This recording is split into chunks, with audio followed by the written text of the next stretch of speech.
Smart commerce and management hub. Smart commerce and management హబ్లో ఇవాళ మనం ఫైనాన్షియల్ మేనేజ్మెంట్లో కాస్ట్ ఆఫ్ క్యాపిటల్ అంటే ఏంటో తెలుసుకుందాం. అలాగే కాస్ట్ ఆఫ్ క్యాపిటల్కి కావాల్సిన సోర్సెస్ ఆఫ్ క్యాపిటల్ గురించి తెలుసుకుందాం. ఓకేనా? Cost of capital is the return expected by the providers of capital.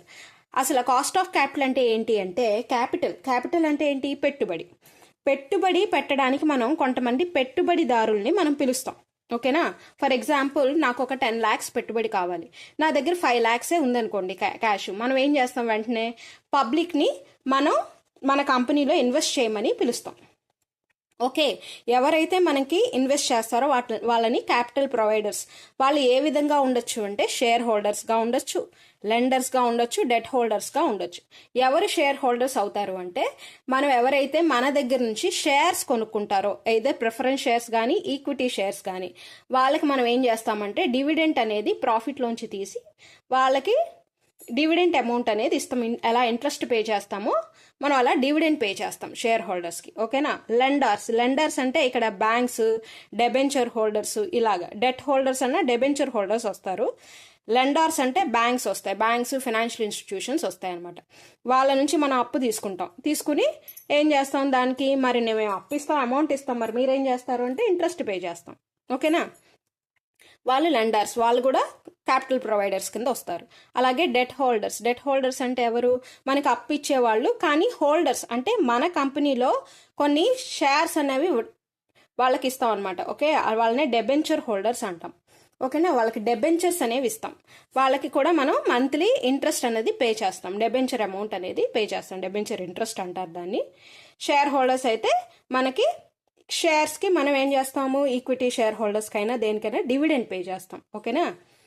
To the business as a compensation for their contribution to the capital. మనం ఏం ప్రొవైడ్ చేస్తాం? రిటర్న్ అనేది pay చేస్తాం.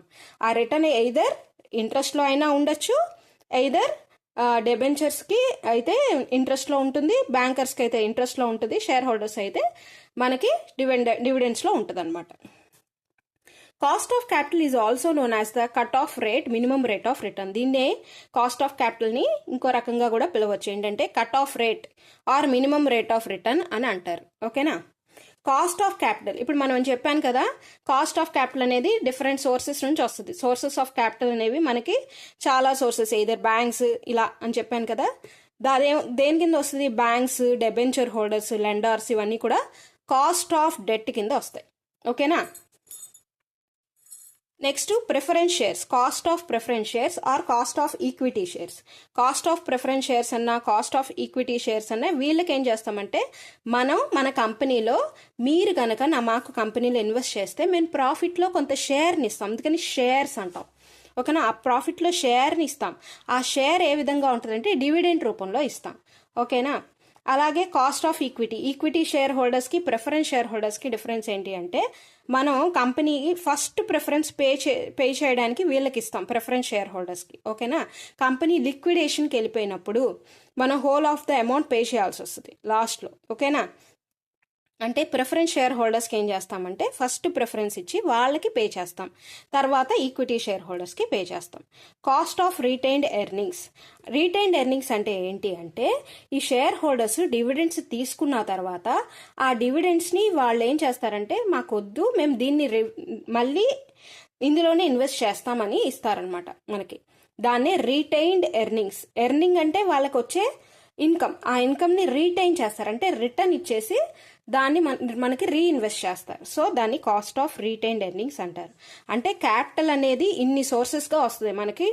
ఎయిదర్ అప్పు రూపంలో అప్పు తీసుకుని క్యాపిటల్ ఫామ్ చేస్తాం, లేదా ప్రిఫరెన్స్ షేర్స్ ఇచ్చి క్యాపిటల్ ఫామ్ చేస్తాం, ఈక్విటీ షేర్స్ ఇచ్చి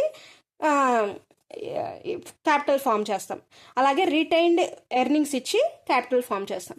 దీన్ని కాస్ట్ అని ఎందుకు అన్నారంటే కంపెనీ పాయింట్ ఆఫ్ వ్యూలో మనం పే చేయాలి, అవునా? వాళ్ళకి లాభం, మనకేంటి ఎక్స్పెన్స్ అది. అందుకని కాస్ట్ ఆఫ్ క్యాపిటల్ అంటే పెట్టుబడి మీద మనం వెచ్చించే ఎక్స్పెన్స్ అనమాట, ఖర్చు అని. ఓకేనా? Next the significance of cost of capital. Cost of capital అనేది ఎందుకు అంత ఇంపార్టెంట్ అంటే ఇన్వెస్టార్స్ కరెక్ట్ డెసిషన్ మేకింగ్ అప్పుడు ఉపయోగపడుతుంది. అలాగే ఎంత ఇన్వెస్ట్ చేయాలి ఒక ప్రాజెక్ట్లో అనేది ఉపయోగపడుతుంది. అలాగే మనం ఎంత ఇప్పుడు దాకా డెట్ తీసుకున్నా, ఎంత షేర్ క్యాపిటల్ ఇచ్చా అన్నీ తెలుసుకోవడానికి కాస్ట్ ఆఫ్ క్యాపిటల్ అనేది ఉపయోగపడుతుంది. అప్పుడు కరెక్ట్ ప్రాఫిటబిలిటీ అనేది బిజినెస్లో తెలుస్తుంది. ఓకే, మనం ఇంత ప్రాఫిట్స్లో ఉన్నాం, ఇంత వీళ్ళకి ఇవ్వగలం, ఇంత క్యాపిటల్ మనం బయట నుంచి తెచ్చుకున్నాం, సో వాళ్ళకి ఇంత వెళ్తుంది అని చెప్పి అన్నీ తెలుస్తాయి. డెసిషన్ మేకింగ్లో బాగా ఉపయోగపడుతుంది. Next, evaluation of investment options. The estimated benefits fund future cash flows from available investment opportunities are converted into present value of benefits by discounting them with the relevant cost of capital. ఈ cost of capital ద్వారా ఏంటంటే మనకి present ఉన్న projects ఏంటి, అలాగే ఆ project యొక్క cash flows ఎలా ఉన్నాయి, present value of cash flows అంటే ఇప్పుడు ప్రజెంట్ వాల్యూ ఆఫ్ దాని క్యాష్ ఫ్లో యొక్క వాల్యూ ఇప్పుడు ఎంత పెరగచ్చు, ఇవన్నీ కూడా ఈ కాస్ట్ ఆఫ్ క్యాపిటల్ ద్వారానే మనం తెలుసుకుంటాం. దీనికి డిస్కౌంటెడ్ రేట్స్ ఇస్తాం, ఇవన్నీ కూడా మీకు ఫార్ములాస్లో వస్తాయి. ఓకేనా? అలాగే ఫైనాన్షియల్ డెసిషన్స్ తీసుకోవడానికి కూడా బాగా ఉపయోగపడుతుంది. అంటే ఒక 2 సోర్సెస్ ఆఫ్ ఫైనాన్స్ ఉందనుకోండి, అంటే ఫర్ ఎగ్జాంపుల్ 2 ప్రాజెక్ట్స్ ఉన్నాయనుకోండి, దాని కాస్ట్ ఎంత, దాన్ని కంపేర్ చేసుకుని దాని సోర్స్ ఆఫ్ ఇన్కమ్ ఎంత వస్తుంది, ఈ 2 ప్రాజెక్ట్స్లో ఏది లోవర్ కాస్ట్, ఇవన్నీ కూడా తెలుసుకోవడానికి కాస్ట్ ఆఫ్ క్యాపిటల్ అనేది బాగా ఉపయోగపడుతుంది. ఓకే, ఫర్ ఎగ్జాంపుల్ 2 బ్యాంక్స్ అన్నారనుకోండి డెట్. ఓకే, ఆ 2 బ్యాంక్స్ డెట్ ఇవ్వాలంటే కాస్ట్ ఆఫ్ డెట్ మనం కనుక్కుంటాం. ఓకే, దీనికి ఇంత మనం పే చేయాల్సి వస్తుంది బ్యాంక్కి, ఏ బ్యాంక్కి, బి బ్యాంక్ తక్కువలో మనకి ఇస్తుంది, సో ఇందులో ఇన్వెస్ట్ చేయొచ్చు, వీళ్ళ నుంచి మనం అమౌంట్ అనేది డెట్ అనేది తీసుకోవచ్చు అని. ఇలాంటి ఫైనాన్షియల్ డెసిషన్స్ అనేది దానికి కాస్ట్ ఆఫ్ క్యాపిటల్ అనేది చాలా బాగా ఉపయోగపడుతుంది. అలాగే కాస్ట్ ఆఫ్ క్యాపిటల్ అనేది సోర్సెస్ ఆఫ్ క్యాపిటల్ చెప్పాను కదా, either cost of debt, cost of equity shares, cost of preference shares, ఇవి ఎలా కనుక్కోవాలి, సోర్స్ ఆఫ్ క్యాపిటల్ అనేది ఎలా కనుక్కోవాలి అనేది చూద్దాం. First one, cost of debentures. Debentures అనేవి 2 రకాలుగా ఉంటాయి. ఫస్ట్ది ఏంటి అంటే రిడీమబుల్ డెబెంచర్స్ అండ్ ఇర్రిడీమబుల్ డెబెంచర్స్.